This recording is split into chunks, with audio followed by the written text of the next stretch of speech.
tous déjà après azaki na yo mais comment possible mais comment possible que makambu tout ya babila taka yo l'amour de ma jeunesse la Bible me le dit ne néglige pas l'amour de ta jeunesse il était l'amour de ma jeunesse il était un père pour moi un frère un ami il était tout pour moi il m'a protégé comme un enfant Alexangai kuma yanke nazaka zoba Alexanga mayele TV ya boito a trop yuma baloba boye oza trop logique et simba te na samo donc il était un père un formateur Alexanga charisme j'étais trop gentil il faut que méchanceté na gentillesse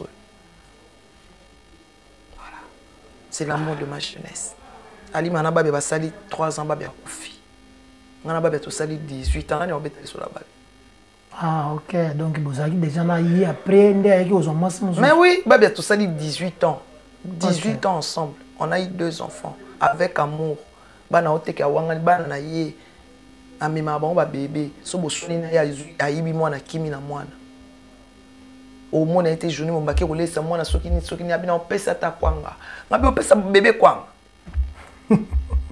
Non, c'était un ami, un père pour moi. J'avais pas de père. Babi a remplacé mon père. Soto soigna zo yembela. Nga banze monyo so bat ba oyemba yemba awa. Na comprenant que dit que dire babi ba teka yango. O banze mo ebele bima ana yo kango déjà. Pas na pas batu. Na yo kango pa na ye. Ndeti nzembo nini? Te na lo bate. Ba yebi bango mo banze mo. C'est ça ta dé. Ata moko pamba. Et avec le temps na lo bango. Avec le temps, non, le bakoki si dit, la vérité est faible.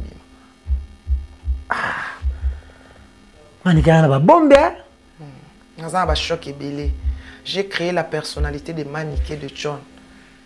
Pour la vengeance. Pour la vengeance. Avec Babia, j'étais Maniké, mais avec la vengeance de Babia, je suis devenu Maniké de John. Parce que mon père, il avait beaucoup de force. Quand on parle de Maniké de John, on parle de quelqu'un qui est mort et de quelqu'un qui est vivant. Au Sang-Siba. Dans le temps où il y a, son mort a dominé Yondo Yeba, son Maniké pas dominé Yondo Yeba. C'est autant où il a attaqué, mort a dominé. Parce que John a lingate Maniké à quoi? John a lingate. Mon père, il était tellement fort. John a lingate Maniké à quoi? Parce que c'est sa fille bien-aimée. Maniké, est-ce que la guerre nous tous vivre la vie? Est-ce que ça cause à Babia? Et ça cause il y a balinga Babia ali moi comme on est tanga ma souste. Ngasi ko na benga kai kana media.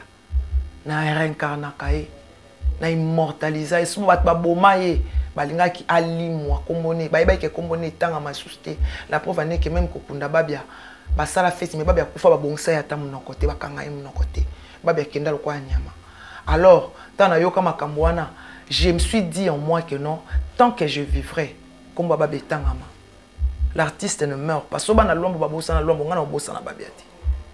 Tant que je serai aux médias, comme Baba Beza. Alors, si on a loué médias, moi, on a besoin de la musique. Il s'appelle Prince Babia. Il sera là. Il sera là. Le nom de Babia sera là. On va vivre là. On va oumer en ango. Va oumer en ango. Va oumer en ango. Na cité. Prince Paoyat, on a l'embi déjà. Prince Paoyat, c'est quoi Prince Paoyat na Prince Babia. Non, Babia il sera toujours là, boyo kaka son. Mato il n'a bino il emba, te tibi no nyoso bo ufa. Mais comme Babia etika là. Bo longo la qui est poisi là, mais comme on est etika là, na ngana lobi yango na mwana na eswe ya. Bienvenue dans Libre à commentaire. J'espère que vous allez bien. Mais c'est fait toi, très bien par la grâce de Dieu Tout-Puissant.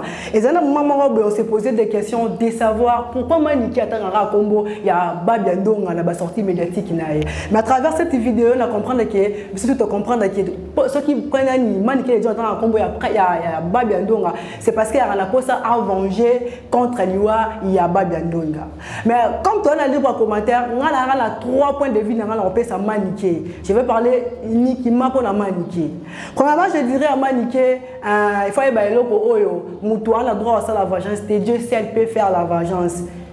Il faut que c'est Dieu seul qui peut faire la vengeance. Deuxièmement, le beaucoup plus, c'est à propos de Maniké. Le but que Babiando Raza l'amour de ta vie, de ta jeunesse, voilà. Aza mobile a marqué beaucoup plus parce que à l'ongola yo na niveau moi comme ça na niveau bien sûr que oui. Mais comme ça est comment encore. À travers toi na maboko na faut beloko qui va dans la meilleure vengeance. Na maboko na Omanique de John. Faut ebango. Vengeance na ezate ko ya ko tia babia ndonga na ba miniature. Quoi to tanga combo na ye à chaque temps. Non. Manique de John, vengeance na eza Prince Babia. Vengeance na eza Prince Babia. Pourquoi je dis ça? Parce que ce que l'ongoli combo ya Babia ndonga na ba sortie médiatique na yo au remplaçant on a Prince Babia. Au combo na makambo sala. Ce qui kaka au l'ongoli combo ya Babia ndonga na ba sortie médiatique na yo o imposer Prince Babia. Oh, aza mwana na yo na Babia ndonga okomona. Et puis troisièmement, je dirais une chose pour chiter. Au moins ba énergie. Ba énergie oh zalaka nango ba force, ba stratégie. Oh non ça osalaka. Pour na kope sa force na ba musicien mususu. Pour na kosa ba promotion. Il y a ba musicien mususu. Zwa force wana investir en Nicolas Prince Babia. Mais en vengeance c'est wana. Parce que tu viens de dire que yo comme déjà kolemba et puis pour que comme ya Babia ndonga et si ta maraka na musique congolaise manière à malamu za ko imposer Prince Babia parce que comme on a Prince Babia bola ça déjà incarnation papa na physiquement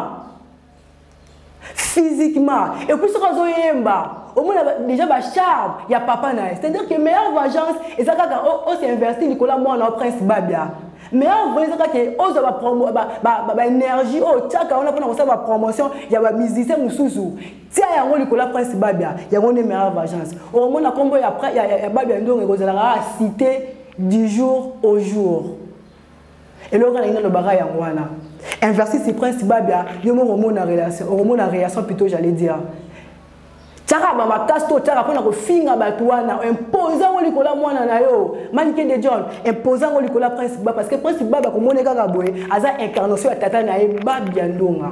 Voilà, je suis arrivé à la fin de cette émission là. Je dis un grand merci à toute l'équipe technique qui était là et puis bon retour au pays na Fabregas Maestro le métier noir. Voilà le guide suprême de sa génération Azad déjà na mabele na République démocratique du Congo et puis le rendez-vous est là le samedi le 19 octobre chez Temba. Toya to savourer la bonne musique dans ba villageois tout on a là pour que to savourer la bonne musique. Quant à vous chers abonnés, abonnez-vous, likez, commentez et surtout partagez pour rien rater. Bye bye.